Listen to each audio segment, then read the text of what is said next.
Job రాలేదు కదా, పెండ్లని చేసేసుకో.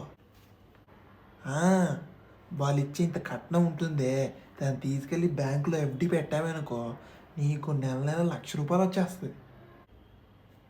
ఆ ఇంట్రెస్ట్తోనే బతికేయచ్చు. ఆ, ఎలాగుంది ఏంటి ఐడియా?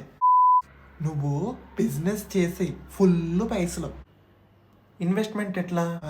అది అది ఆ, దానికోసమైనా మళ్ళీ కొంచెం జాబ్ అయితే చేయాలి కదా బాబు. మీ సలహా తీసి,